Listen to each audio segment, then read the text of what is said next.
하나님 말씀을 함께 보겠습니다.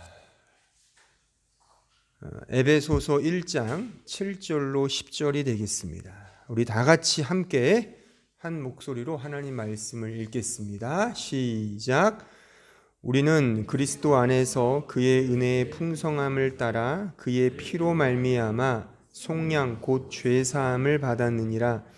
이는 그가 모든 지혜와 총명을 우리에게 넘치게 하사 그 뜻의 비밀을 우리에게 알리신 것이요 그의 기뻐하심을 따라 그리스도 안에서 때가 찬 경륜을 위하여 예정하신 것이니 하늘에 있는 것이나 땅에 있는 것이 다 그리스도 안에서 통일되게 하려 하심이라. 아멘.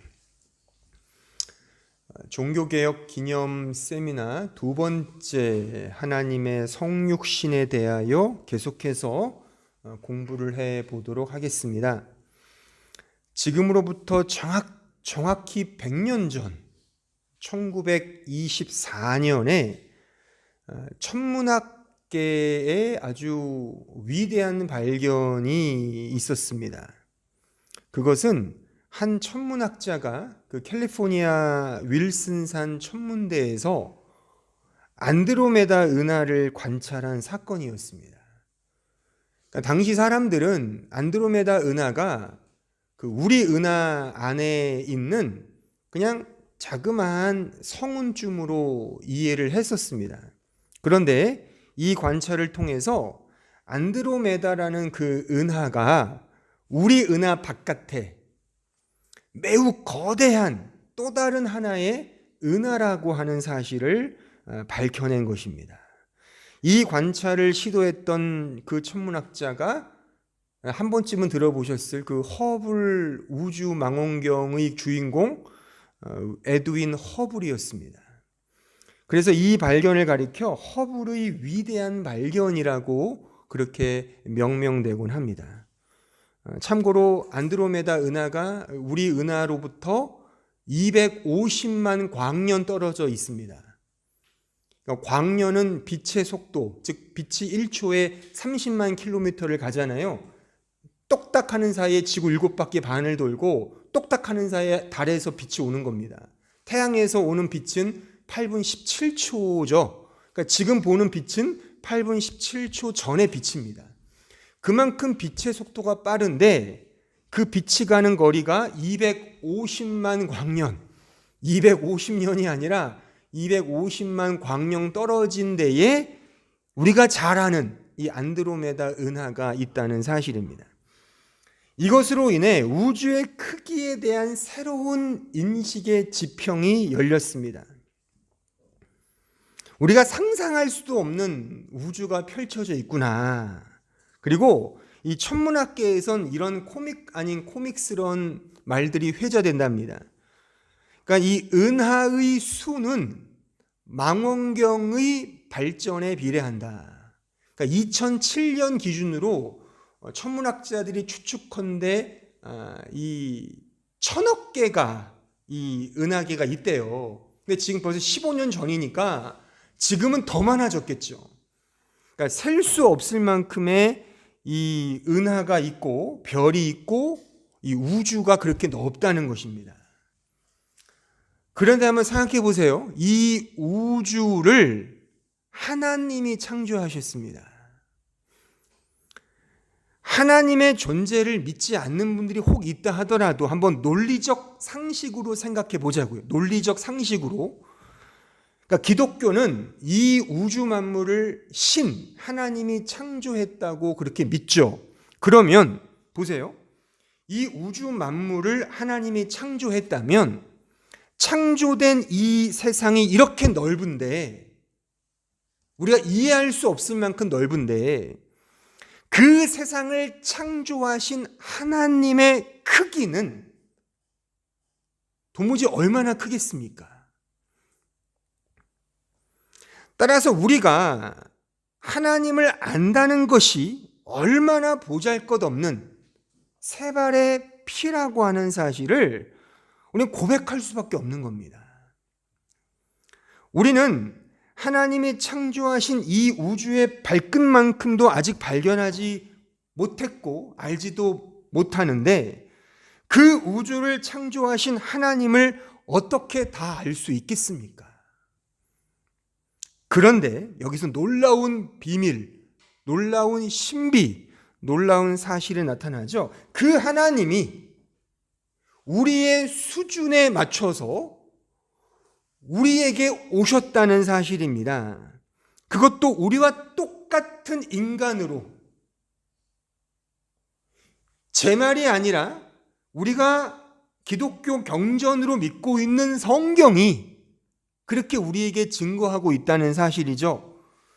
하나님이 이 우주 만물을 창조하신 그 하나님의 존재가, 그 존재에 우리와 똑같은 휴머니티, 인성을 취하사 우리와 똑같은 인간이 되셨다. 이 성육신이라는 진리야말로 그래서 기독교 진리의 백미 중에 백미인 것입니다.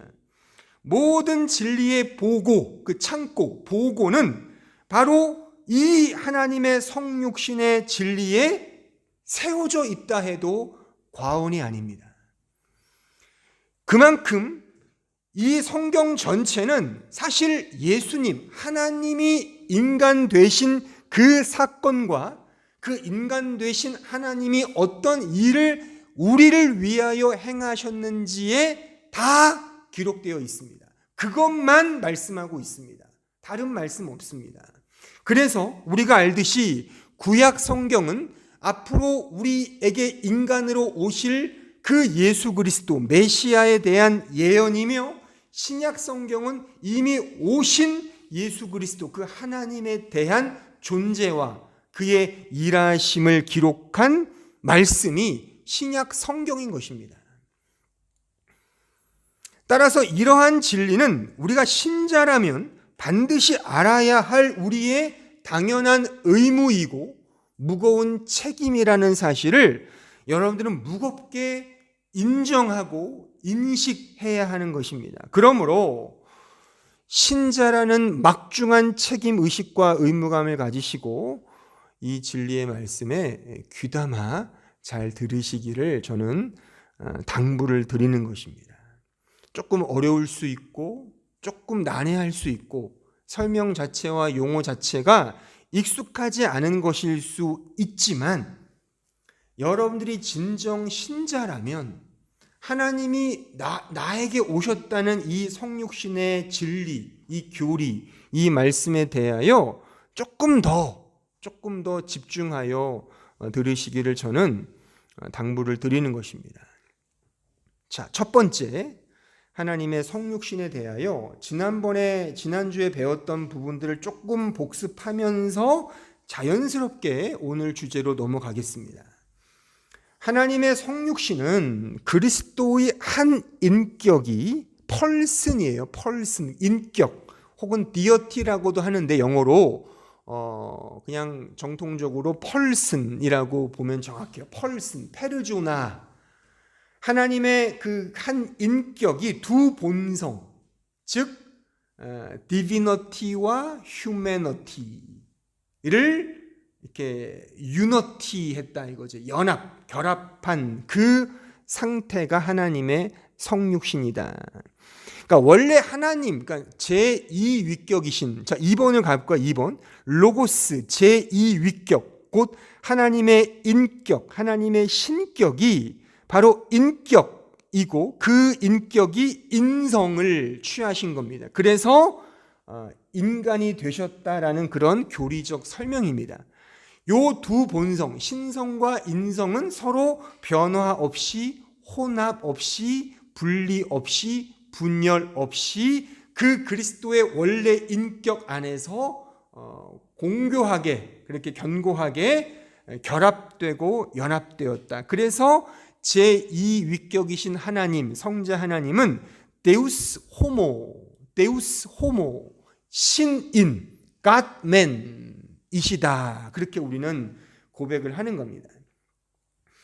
이것이 우리의 인성의 존재 방식과는 좀 달라요. 왜냐하면 우리는 내가 인성, 휴메너티면 나는 퍼슨이거든요. 휴메너티 곧 펄슨인데 하나님은 제2위격이신 하나님은 원래 그분은 펄슨이세요. 인격이 있단 말입니다. 신격, 창세 전부터 그는 계셨기 때문에 그 계시는 그분이 인격이 없는 무인격적 인성을 취하셨다.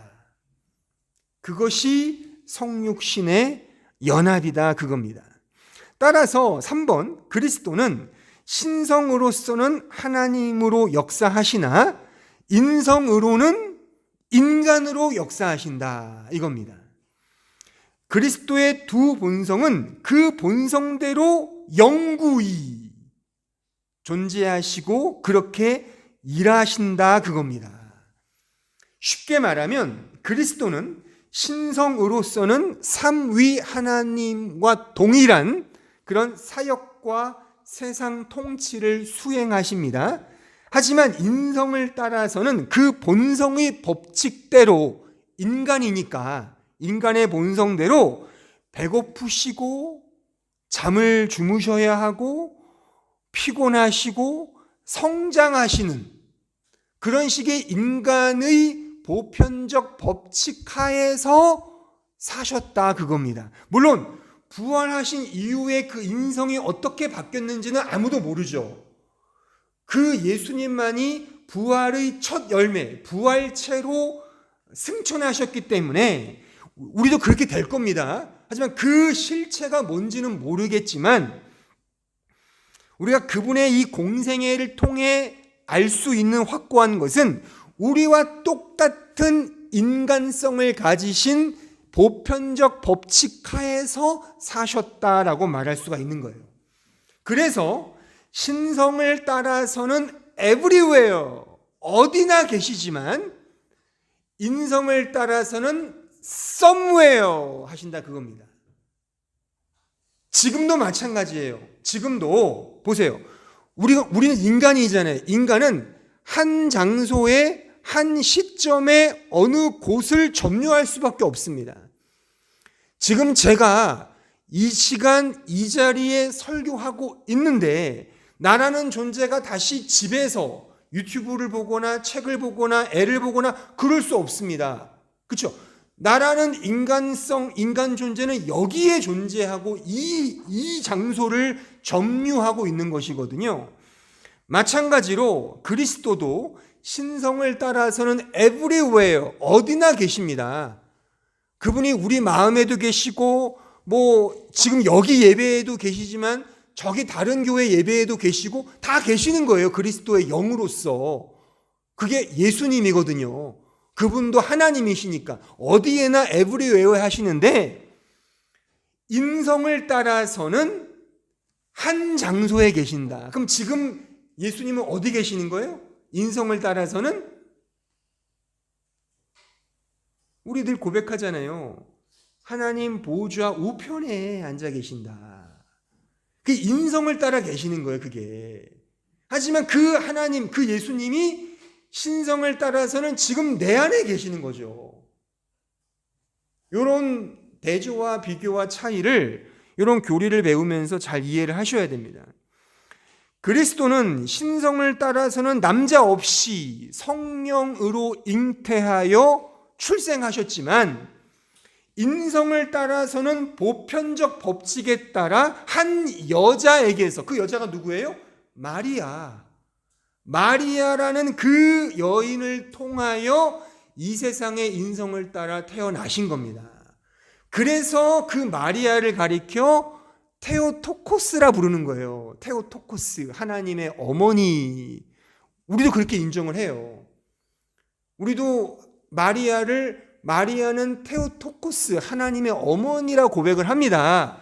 다만 이 테오토코스를 로마 캐톨릭은 너무 신성시한 나머지 이 마리아를 성모로 이렇게 너무 신성화시킨 게 오점인 거죠. 초대교회 시작은 테오토코스라고 고백을 했어요. 왜? 저 마리아가 예수, 하나님을 낳았으니까. 그러니까 하나님의 어머니가 맞잖아요. 물론 인성을 따라서. 그러니까 지금 예수님께서 마리아를 보시며 어머니라 그럴 겁니다. 왜? 인성을 따라서는 자기를 낳아주신 어머니가 맞죠. 하지만 그는 하나님이시기 때문에 마리아에 갇혀있는 존재가 아니라 말입니다. 이런 맥락에서 보면 그리스도라고 하는 그 하나님은 우리가 결코 다 알 수 없는 무한한 하나님이 맞아요. 신성을 따라서는. 하지만 동시에 나와 똑같은 인간이시고 인성을 가지신 분이기 때문에 우리가 그를 배울 수 있고 만날 수 있고 악수할 수 있고 포옹할 수 있고 심지어 입을 맞출 수 있습니다. 저 천국 가서 예수님과 키스하려고요. 하고 싶어요. 왜요? 뭐 하면 안 돼요? 예수님 오세요. 그렇게 하고 싶어요. 그렇게 할 수 있습니다. 물론 차례를 좀 기다려야 되긴 하겠지만 할 수 있습니다. 왜? 예수님 인성을 따라서. 그러니까 이 부분이 신비인 겁니다. 이게 성경이 말하니까 제가 지금 말하지 이걸 어떻게 우리 이해를 하겠어요? 어떻게 완전한 하나님이시면서 완전한 인간이라고 하는 이 교리적 진리의 개념을 어떻게 믿을 수 그러니까 이걸 믿을 수가 없으니까 제가 지난주 설명드렸던 그런 4번에 걸친 종교 회의를 한 거예요. 왜? 다들 삐딱선을 타거든요. 어떻게 신성과 인성이 같이 갈 수 있어? 그게 아니라 그냥 원래 예수는 인간인데 그냥 신이 된 거 아니겠어? 그런 식의 아리우스적 이단적 논리, 아폴리나리우스처럼 그 반대로 이해한다든가, 유티케스처럼 뭐 변한다든가, 네스토리우스처럼 그냥 두 인격으로 말하자, 그냥 깔끔하게 그렇게 이해를 했단 말입니다. 하지만 우리는 성경을 통해서 그리스도 예수는 신성을 따라서는 완전한 하나님이시고, 하지만 인성을 따라서는 우리와 똑같은 완전한 인간이시다. 자, 4번. 그래서 하지만 조금 더 복잡한 이야기가 등장을 합니다. 근데 4번. 그리스도의 신격은 인성과 함께 또 그 안에서 영원히 계시지만 그 밖에도 계신다. 여기 그 밖에도 계신다. 이 밖에도라는 게 이게 뭐 out이라는 의미도 있지만 이게 라틴어로 extra 뭐뭐 외에거든요. 그래서 엑스트라 칼비니스티쿰이라고 불려요. 왜냐하면 이 주장을 했던 사람들이 칼빈주의자들이거든. 우리 개혁주의, 우리 장로교, 이게 소위 칼빈주의자들이 요 진술을 했어요. 그리스도는 인성과 함께 그 안에 계시지만 그 밖에도 계셔라고 주장했던 사람들이 우리의 선조들인 칼빈주의자들이거든요. 그래서 이 부분이 이해가 안 됐던 당시의 다른 교파 사람들이 그 칼빈주의자들을 약간 비아냥하면서 붙인 말이 이겁니다. 니들은 엑스트라 칼비니스티쿰이야. 이렇게 약간 비아냥거리고 저 꼴통들 이렇게 불렸던 뉘앙스가 이 엑스트라 칼비니스티쿰인데, 그래서 요 말이 이제 교리적으로 내려온 겁니다. 특히나 니사의 그레고리우스라는 그 삼위일체를 정립했던 아주 그 초대 교부 중에 요 엑스트라 칼비니스티쿰의 이 원리를 처음 제창했던 사람이에요. 성경을 통해서 요 부분을 딱 교리적으로 제시를 했죠. 이렇게 제시할 수밖에 없었던 근거가 뭐냐면 들어보세요. 유한은 무한을 다 포용할 수 없죠. 그렇잖아요. 우리의 몸뚱아리, 이 육체는 유한합니다. 유한한 우리의 육체가 어떻게 무한자를 다 포용할 수 있겠습니까? 포용한다면 그것은 어불성설이죠. 무한자가 아니거나 그 유한은 유한이 아니겠죠. 따라서 우리 선조들은 이 엑스트라 칼비니스티쿰의 이 원리대로 그리스도의 인격이 인성 안에 계시고 그와 함께 계시지만 또한 그 밖에도 계셔 라고 정당하게 설명을 했단 말입니다. 무한하신 하나님이 육체의 한계 안에 담길 수 없다라는 그런 하나님 중심적인 신학과 교리를 개진을 한 겁니다. 그렇게 무한하신 하나님이 유한한 인간으로 오셨다는 이 사실이야말로 역으로 생각해 보자고요. 이 유한한 우리에게 이보다 더 큰 동질적 위로가 또 어디 있겠습니까? 그러니까 엑스트라 칼비니스티쿰은 이제 그냥 너무 좀 이론적이고 이렇게 신학적인 주제니까 제가 여기까지만 얘기하고 역으로 우리 입장에서 평신도 입장에 생각을 해보자고요.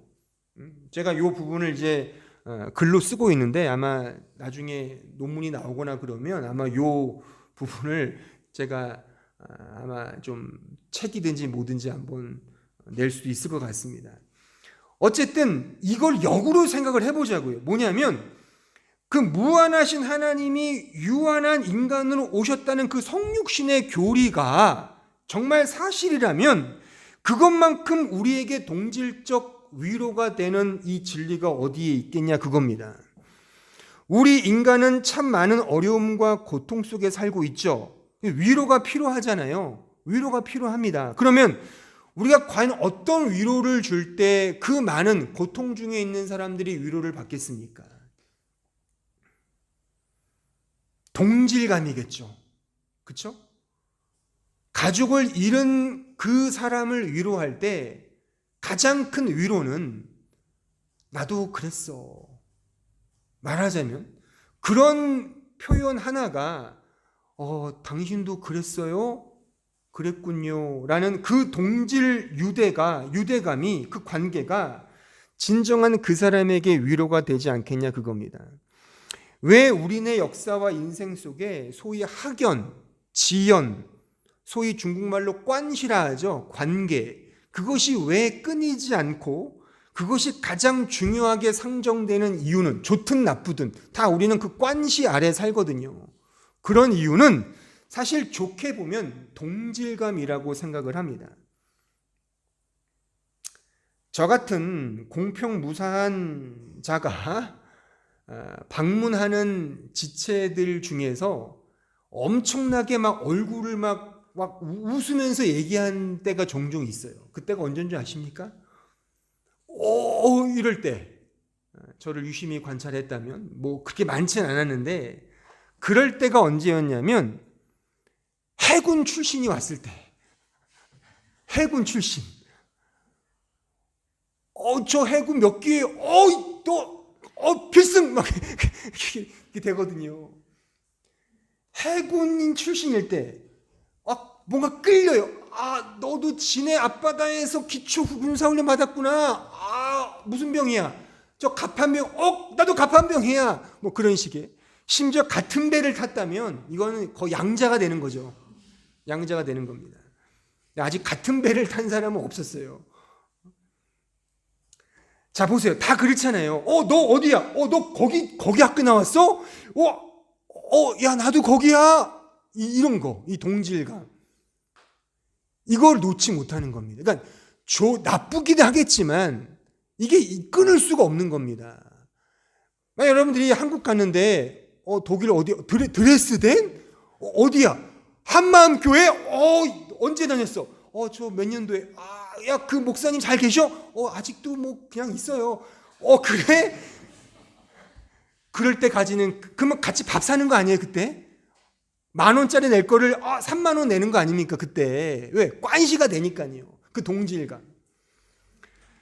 하나님이 인간이 되셨다니까요. 저 멀리서 그냥 야 성수야 나 너 사랑해. 나 너 사랑해. 성도야 나 사랑해. 그게 아니라 오셨다니까요. 이 세상으로. 그것만큼 그 동질감을 갖게 하는 이 진리가 어디 있겠습니까? 하나님의 우리를 향한 위로와 평강은 다름 아닌 그 무한하신 무한자, 그 무한자 하나님, 어디에도 담아낼 수 없는 그 무한하신 하나님이 피조물, 우리와 방불한 똑같은 인간으로 오셨다는 이 사실입니다. 따라서 그는 우리 모든 사정을 아십니다. 이 표현의 위로를 못 받으시면 도대체 어디에서 위로를 받으십니까? 우리의 모든 사정과 환경과 여건과 나의 걱정과 근심을 그가 다 아십니다.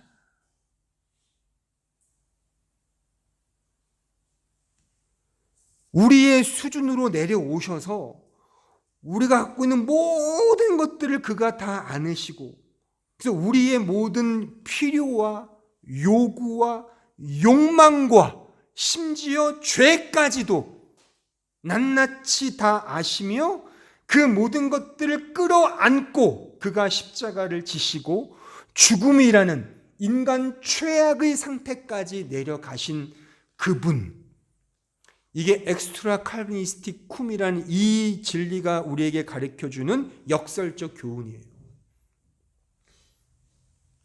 다섯 번째, 그리스도의 인성은 완전한 인간 인성이다. 이것은 하나님이 육체가 되셨음, 즉 육체 안에 오신 하나님, 데우스 인카르네, 육체 안에 오신 하나님이심을 천명합니다. 따라서 인간의 모든 존재와 삶, 구원과 완성은 완전하고 절대적인 그리스도에 의해서만 성취됩니다. 그래서 제가 오늘 강조하고 싶은 핵심적인 내용은 6번 총괄갱신이라는 개념인데, 이 총괄갱신, 이 리캐피큘레이션이라는 이런 단어인데, 이게 이제 요약, 통일, 개요라는 뜻을 가진 그런 번역된 말인데, 이 단어가 어디에서 유래하냐면 오늘 읽은 본문 에베소서 1장 10절에 보면 하늘에 있는 것이나 땅에 있는 것이 다 그리스도 안에서 통일, 이게 아나케팔라이오시스라는 헬라어 단어인데 이 단어의 번역이 리캐피큘레이션입니다. 통일 혹은 유래 요약 이런 뜻이에요. 또 비슷한 뜻으로는 사도행전 3장 21절에 나오는 그 회복하신다, 소생시키신다, 복구시키신다의 그런 의미가 있어요.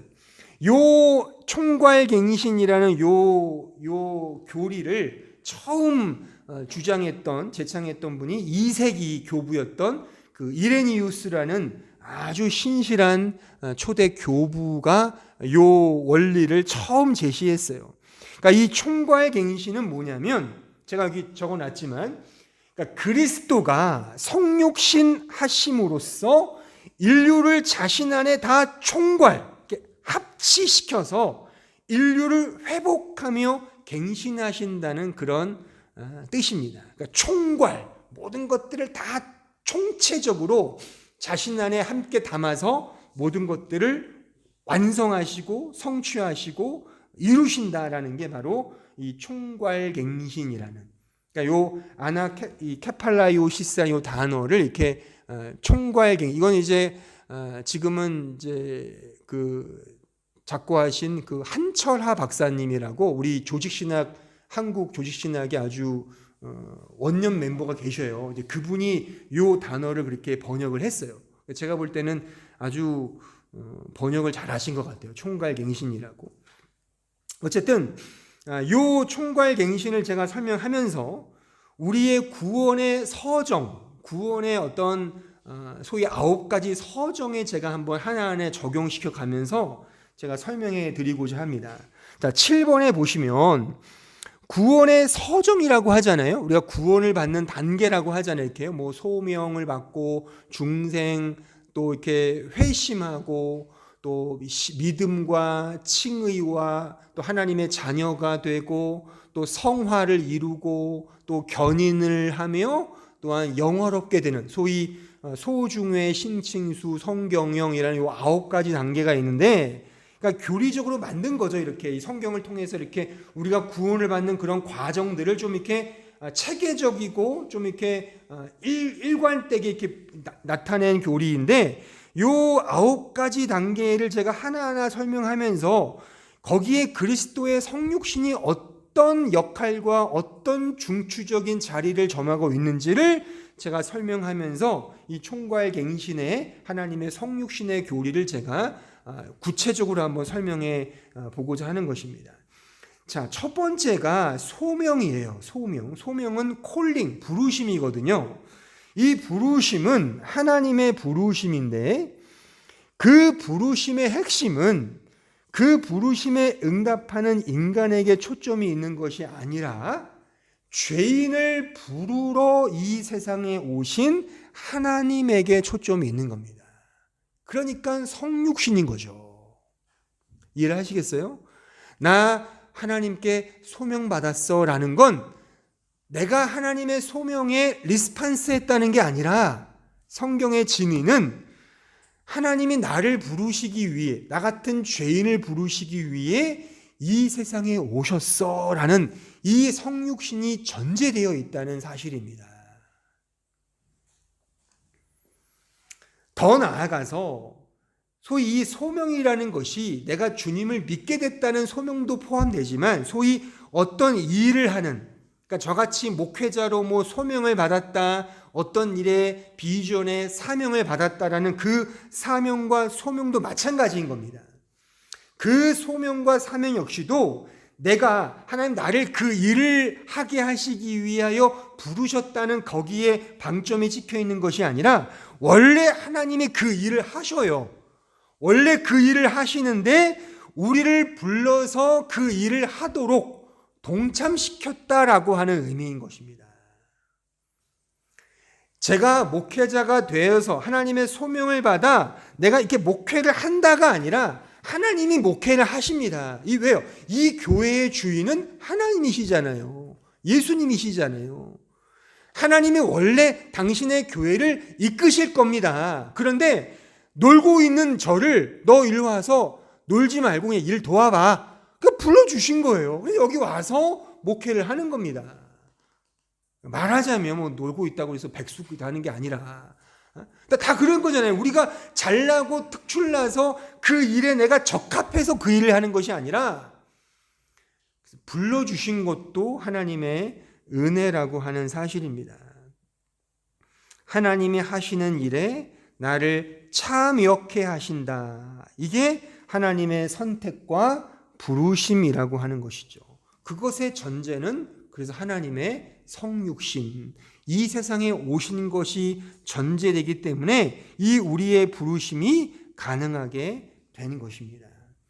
두 번째, 중생은 거듭남인데 살리심이죠.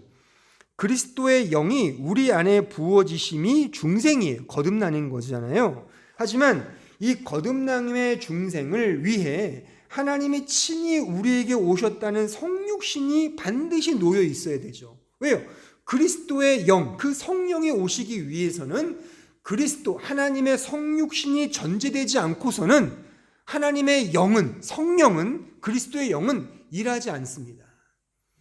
성령의 일은 우리 안에서 예수가 누구인지, 하나님의 성육신이 무엇인지를 알게 하시는 역할을 하는 것이지, 그 자체가 우리에게 어떤 거를 보여주셔서 보인다 뭐가 보인다 이런 식의 무대뽀적 그런 직통계시가 아니란 말입니다. 예수 그리스도가 누구시며 그의 영이 무엇인지를 알게 하시는 게 중생의 영의 역할이고 일이라면 반드시 하나님의 성육신이 거기에 정초되어 있어야 하는 것은 사실인 것입니다. 따라서 중생은 엄밀히 말해서 우리의 영혼을 깨우시는 것이 아니라 그리스도 안에 우리를 집어넣으시는, 환경을 바꾸게 하시는 은혜로운 이끄심이라고 저는 그렇게 표현하고 싶습니다. 세 번째, 회심이라는 이 부분도 마찬가지예요. 이 구원의 내용도 누가복음 15장에 보면 세 가지 비유가 등장하고 그 비유를 내신 이유를 회개를 설명하기 위해서 세 가지 비유, 즉 잃은 양의 비유, 잃은 드라크마의 비유, 탕자의 비유를 예수께서 하십니다. 그 내용을 보면 회개는 내가 어떤 죄를 뉘우치는 차원이 아니라 그러니까 인간이 주체가 되어서 내가 내 죄를 뉘우치는 차원이 회심이나 회개가 아니라 하나님의 찾으심입니다.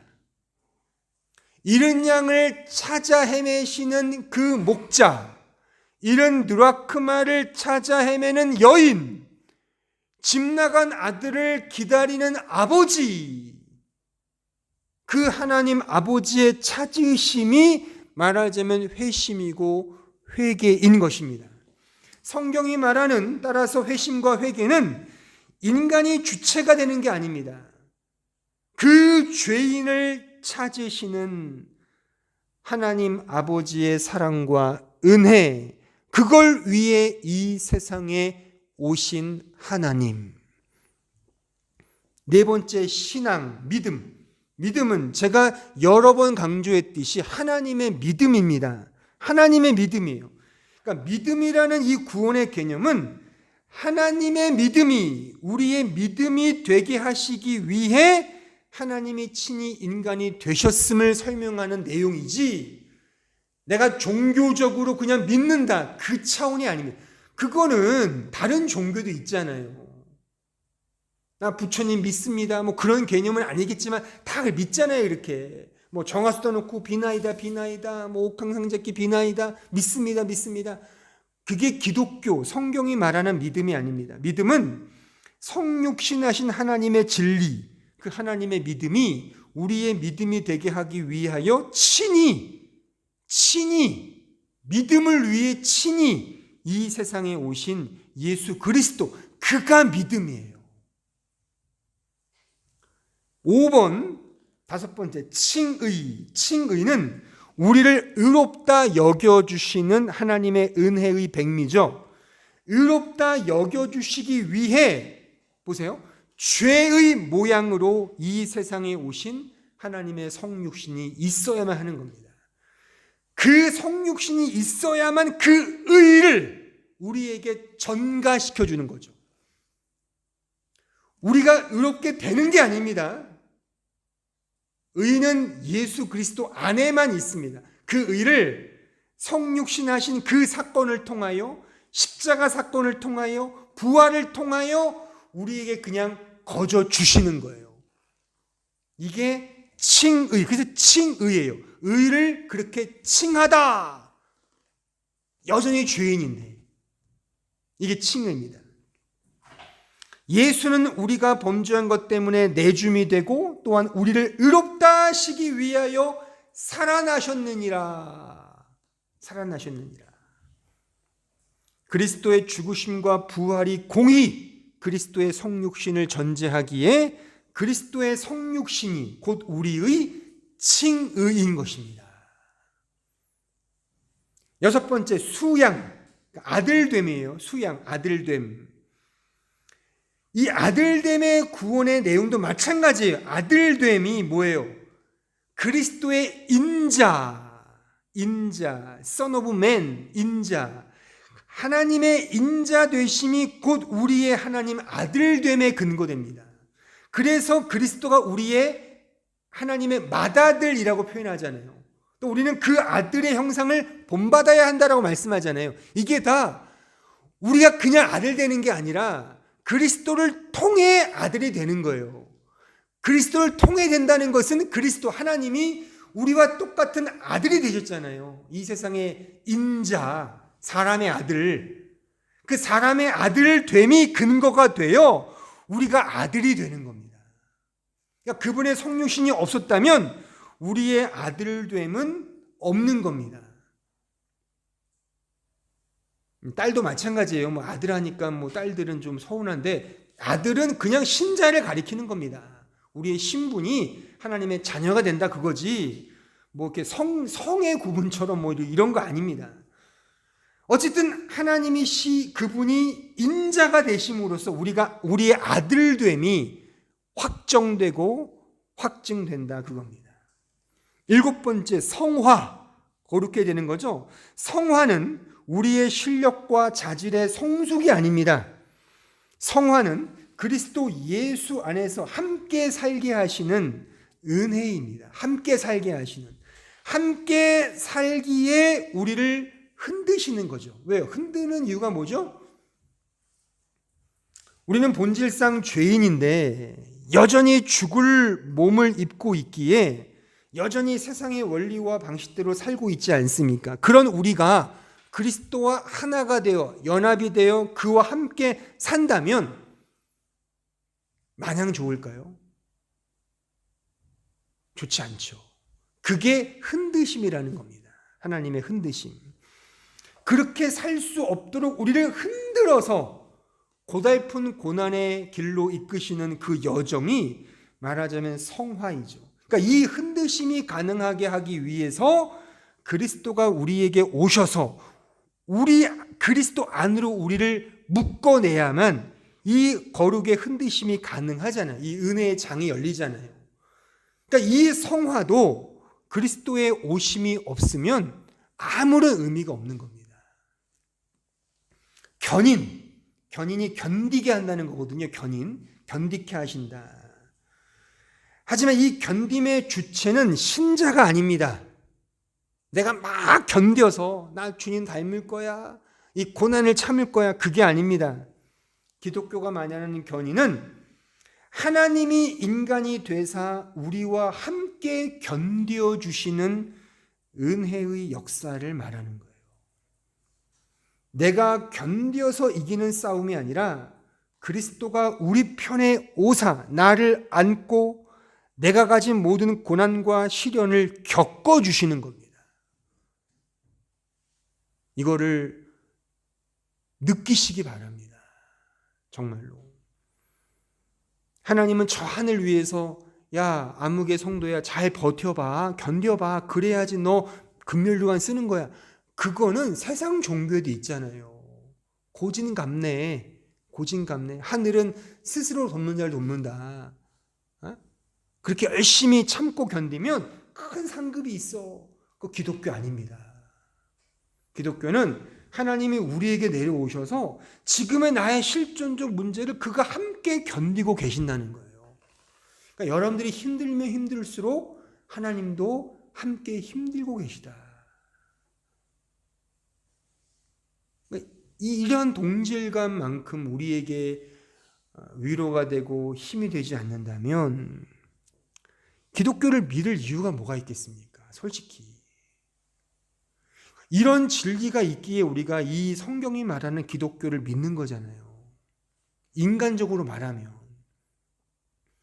저는 개인적으로 그래요. 제가 이런 말씀을 깨닫고 나서 저같이 끈기도 없고 저같이 이렇게 능력도 없는 사람이 하나님이 저만치 계셔서 야, 잘 믿어봐, 따라와봐 하면 저는 승질이 날 것 같아요. 도대체 뭐 하자는 겁니까? 나 하기 싫어. 또 저같이 약간 모난 사람들은 오라고 그러면 오히려 안 해요, 저는.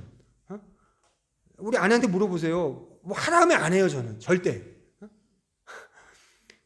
알아서 제가 해야 돼요. 근데 하려고 하는데 시켜. 그럼 안 해. 그렇게 모난 제가 하나님이 잘하면 상 줄게 그러면은 괜히 모나서 아이 짜증나.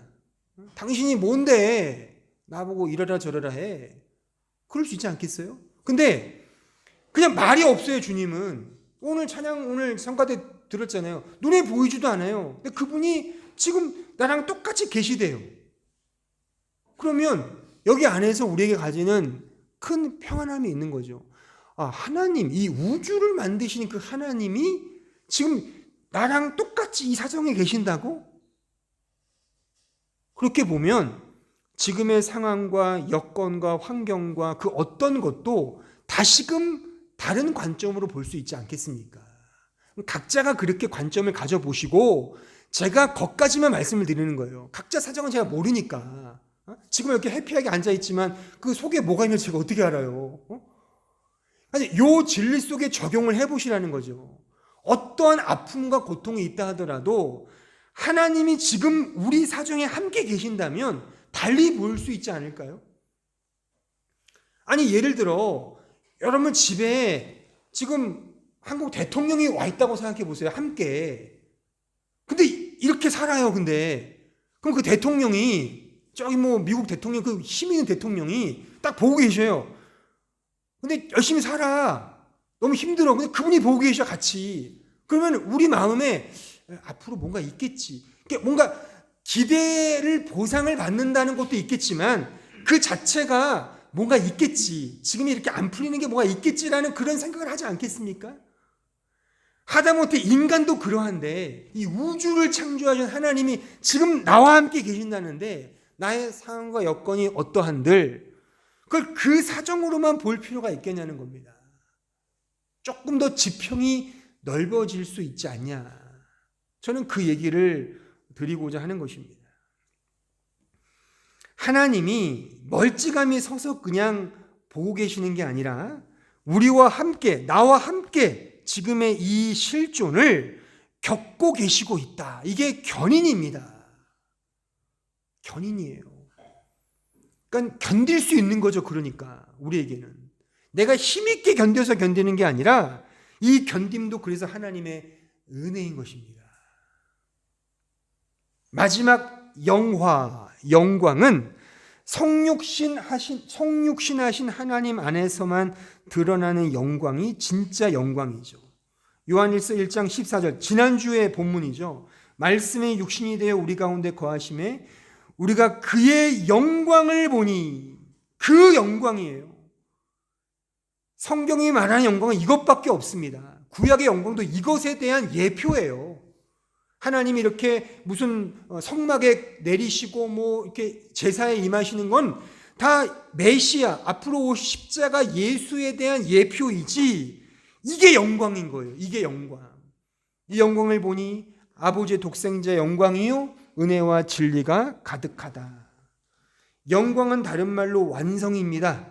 따라서 우리 신자의 모든 구원의 완성은 바로 영광 되신 그리스도 안에서만 성취되는 것입니다.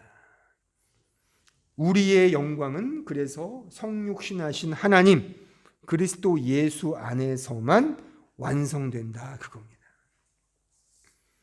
여기까지가 구원의 서정 9가지 신칭수 성경영 이 성경영 이 9가지 단계 다시 신칭수 소중회 신칭수 성경영 요 9가지의 모든 구원의 과정 속에 바로 하나님의 이 성육신이 다 전제되고 본질적으로 근거되고 있다는 사실을 제가 지금 설명해 드린 겁니다. 마지막 8번째 하나님의 성육신을 중심으로 가르치는 이러한 총괄갱신의 교리는 우리를 향한 하나님의 크시고 극적인 사랑과 은혜를 나타냄과 동시에 인간 존재의 가치와 그 의미를 가장 풍성히 드높이는 의의를 지닌다 그겁니다. 그러니까 하나님은 인간의 흉내를 내신 것이 아닙니다. 인간인 척하신 것이 아니에요. 진정 인간이 되셨습니다. 세상의 모든 존재의 구속과 인간의 절대적 구원을 위해서 하나님이 완전한 인간이 되신 거예요. 우리의 구원은 저만치 멀찍이 계신 하나님에 의해서 이루어진 것이 아니라 우리 편에 우리와 똑같은 인간이 되신 하나님에 의해서 이루어진 역사라는 겁니다.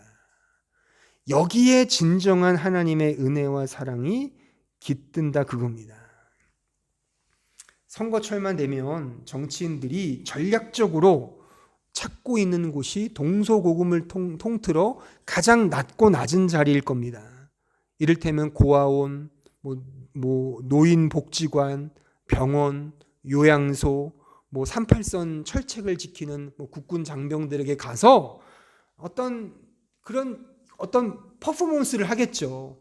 나는 가장 낮은 자리에서 국민들을 섬긴다는 식으로 말이죠. 그렇게 해야 되는 이유는 분명히 있습니다. 그렇게 해야만 어떤 포장된 메시지가 잘 전달되기 때문이죠. 요새 미국 선거판에 소위 쓰레기라는 단어가 나와서 큰 이슈가 됐죠.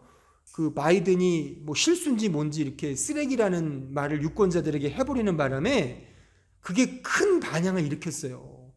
그래서 갑자기 또 트럼프가 쓰레기차에 타고서 니들이 이렇게 모욕하는 쓰레기차를 난 탄다 이거죠. 그렇게 또 퍼포먼스를 하더만요.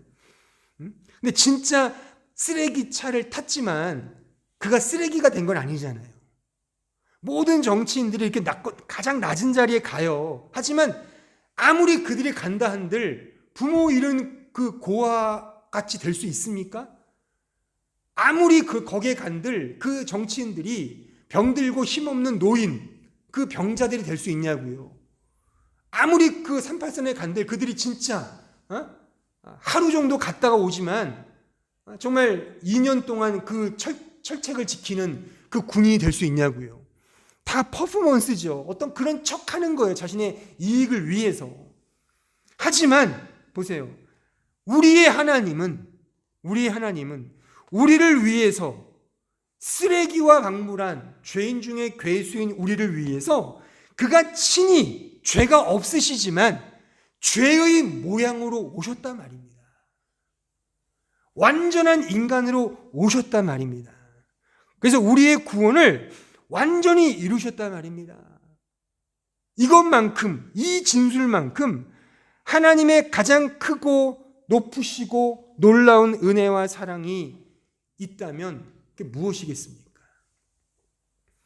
하나님이 친히 인간이 되셨다는 이 성육신의 이 진리 외에 또한 이 진리 외에 인간의 존재와 그 가치의 의미를 더욱 드높이는 가르침이 또 어디에 있겠습니까? 저는 종종 신본주의와 인본주의를 이렇게 나눠서 인본주의를 비판하곤 합니다. 근데 보세요. 진짜 하나님의 성육신의 교리를 알면 성경적 진짜 인본주의자가 되는 겁니다. 진짜 인본은 복음 안에서만 있습니다. 가짜 인본 말고요. 진짜 인본주의는 하나님의 인간 되신 이 은혜를 알면 진짜 인간이 인간인지, 인간이 어떤 존재인지, 인간을 왜 더 사랑해야 되는지, 인간을 가장 존귀 여겨야 되는지에 대한 이유를 가질 수 있습니다. 왜요? 하나님이 인간이시니까. 마르틴 루터가 종종 이런 말을 했어요. 하나님을 하나님 되게 하라. 하나님을 하나님 되게 하라. 그러니까 모든 일을 할 때 하나님 중심적 사고로 하라는 거죠. 하나님의 관점으로 하라는 겁니다. 저는 여기에 이걸 붙이고 싶어요. 인간을 인간되게 하라. 인간을 인간되게 하기 위해서는 하나님의 이 말씀, 복음, 그의 성육신의 이 진리를 알면 됩니다. 그러면 진짜 하나님이 인간이 되셨다는 이것만큼 인간을 가장 높게 드높이는 진리가 없기에 진짜 인문주의자, 진짜 인본주의자가 되는 거예요. 저는 그런 의미에서 인본주의자입니다. 왜요? 이 하나님의 성육신을 알기에 인간을 사랑하게 돼요. 그 누구도 차등 없이. 신자끼리만 사랑하는 건 사랑이 아닙니다. 우리는 그 누구도 사랑할 수 있어요. 왜요? 구약으로 말하면 우리는 하나의 형상으로 만들어진 존재이기 때문에 불신자도 하나의 형상이거든요. 사랑해야 돼요. 동시에 하나님이 그 인간이 되셨어요. 그럼 그 인간을 소중히 여겨야죠. 소중히 여겨야 되는 겁니다. 소중히 여긴 이것만큼 진정한 인본주의가 어디 있겠습니까? 저는 이런 의미에서 인본주의자가 맞아요. 인본주의자이고 싶어요. 단 하나님의 성육신, 이 엄청난 복음의 은혜를 알 때 진짜 인간됨의 가치를 확인하게 되는 것입니다. 하나님이 인간이 되사 우리와 함께 하신다는 이 진리만큼 우리에게 거듭 강조하지만 가장 큰 위로와 기쁨과 자유를 주는 것이 없습니다. 성경이 말하는 기독교는 바로 이 진리 위에 세워져 있어요. 로마서 8장 32절을 보세요. 자기 아들을 아끼지 아니하시고 우리 모든 사람을 위하여 내어주신 이가 성육신이죠. 우리에게 오신 그 성육신, 그 사건, 그걸 이루신 하나님이 어찌 그 아들과 함께 모든 것을 우리에게 주시지 않겠느냐. 반어법이죠. 의문적 반어법. 주시지 않겠느냐. 다 주신다는 겁니다. 다 주신다는 거잖아요. 이걸 정말 믿으십니까? 하나님을 내어주셨는데, 그분 자신을 내어주셨는데 뭘 못 주시겠습니까? 또 그분이 지금 나와 함께 사신다는데 우리가 뭐가 그렇게 걱정과 근심에 쌓여 있을 수 있냐는 겁니다. 기독교의 진리는 바로 이 읽은 지금 이 말씀에 놓여 있습니다. 내가 무언가를 하나님께 해드리는 것이 아닙니다. 그가 우리를 위해 내어주신 그 성육신의 은혜가 우리가 영원토록 죽을 그날까지 잊지 말아야 할 복음의 진수인 것입니다. 만약 이 은혜가 되지 않고 율법이 되어버리면 우리의 신앙생활은 그 즉시 곤욕과 두려움에 휩싸이게 될 것입니다. 믿음 생활은, 교회 생활은 살아오는 판을 걷는 것과 방불한 그러한 초조와 두려움의 연속일 것입니다. 기독교는 내가 노력해서 어떤 탁월한 존재로 변화되거나 앙양되거나 신성화되는 그런 과정이 결코 아닙니다. 기독교는 오직 성육신하신 그리스도 예수 안에서 나 자신의 존재를 이해하고 확인하는 것입니다. 만약 전자로 산다면 분명히 차등과 차별과 억압과 서러움의 하이어라키, 계급이, 등급이 생겨날 것임에는 분명합니다. 물론 잘난 사람은 칭찬을 받아 좋겠죠. 이 가운데에서도요, 이렇게 줄을 세우면 분명히 잘하는 사람이 있을 겁니다. 그런 사람만 유독 스포트라이트를 받겠죠. 그게 교회 생활이고 믿음 생활입니까? 그 칭찬을 받는 그 사람이 좋다 한들 그 사람에게는 두려움과 떨림과 초조함이 없을까요? 1등을 하는 것도 어렵지만 그 1등을 지키는 건 더 어려운 법이라 그러잖아요. 누군가가 막 치고 올라오면 얼마나 떨리겠어요. 나 늘 1등이었는데, 하나님 앞에 1등이었는데, 이 교회 1등이었는데 네가 치고 올라오네? 어디서 굴러온 돌이 나를 쳐? 더 막 화가 나고 두려운 거죠. 그건 믿음 생활이 아닙니다. 은혜를 아십시오. 은혜를 알면 싸울 필요가 없어요. 누구 뭐라고 할 것도 없습니다. 나만 잘 믿으면 돼요, 그냥. 그리고 공동체를 위해서 그냥 섬기면 돼요, 그냥. 진정한 사랑으로서 그냥 주신 바 달란트대로 그냥 이렇게 흘려주면 되는 겁니다. 이것이 가능한 것은 하나님의 성육신의 은혜를 경험할 때 조금씩 우리 안에서 드러나는 것입니다. 나 같은 죄인을 위해 이 세상에 오신 하나님의 은혜와 사랑을 이 말씀의 진리를 통해 확인하는 것이 그래서 기독교 가르침의 본질인 것입니다. 우리의 구원은 바로 이 성육신의 사랑과 은혜에 근거되고 정초되어 있음을 꼭 기억하시고, 또한 이 사랑과 은혜는 그 누구도, 그 무엇도 끊을 수가 없습니다. 우리가 이 사랑과 은혜 위에 세워져 있다면 향후에 우리가 어떠한 상황과 어떠한 여건과 어떠한 상태에 처하더라도, 심지어 그것이 죄악과 패역과 그것과 방불한 그 어떠한 처지에 놓인다 하더라도 하나님의 그 크신 사랑의 관계를 끊을 수 없습니다. 끊어지지 않습니다. 실패치 않습니다. 폐기되지 않습니다. 왜냐하면 하나님이 나를 위해 인간이 되셨고 그가 나를 사랑하시기 때문에 그런 거예요. 이게 우리의 구원의 확증이며 보증이며 확신인 것입니다. 로마서 8장 38절 이하를 다 같이 함께 읽어보겠습니다. 시작. 내가 확신하노니 사망이나 생명이나 천사들이나 권세자들이나 현재일이나 장래일이나 능력이나 높음이나 깊음이나 다른 어떤 피조물이라도 우리를 우리 주 그리스도 예수 안에 있는 하나님의 사랑에서 끊을 수 없으리라. 단지 말뿐인 건 아니에요. 지금 이 말씀이 말뿐이 아니라 이걸 위해서 하나님이 우리에게 오셨다는 사실입니다. 사랑이라는 말이 너무나 실체 없이 쉽고 산티나게 그저 그냥 나부끼는 가을날 낙엽처럼 그렇게 횡횡하는 이 작금의 시대에 하나님의 사랑은 결코 말뿐이지 않습니다. 그 하나님이 우리를 사랑하사 친히 죄의 모양으로 죄인으로, 죄가 없으신 죄인으로, 역설이죠. 모순입니다. 하지만 죄가 없는 죄인으로 이 세상의 인간으로 오셔서 우리의 모든 것들을 총괄하여 그 안에서 다 갱신을 일으키신 그 사건, 그 일로 말미암아 그 사랑을 보이사 모든 것들을 완성하셨습니다. 그걸 위해서 하나님이 성육신 하셨습니다. 그가 못하실 게 뭐가 있겠습니까? 그 사랑을 신뢰하는 게 믿음 생활이에요. 그 하나님의 각오와 하나님의 열심과 그 하나님의 변치 않는 사랑을 나 같은 변덕 많고 죄가 많은 이 죄수가 그것만을 의탁하는 거예요. 그리고 살아가는 거예요. 이게 믿음 생활인 거예요.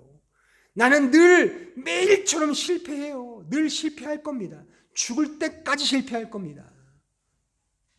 그 실패함을 통하여 그러나 하나님이 이기신다는 것을 이 하나님의 사랑의 복음을 통해 확인하는 겁니다. 모든 것이 변하고 모든 것이 사라집니다. 하지만 하나님의 사랑만은 영원합니다. 왜냐하면 지금도 하나님은 우리와 똑같은 인성을 가지고 인간으로 계시기 때문이에요.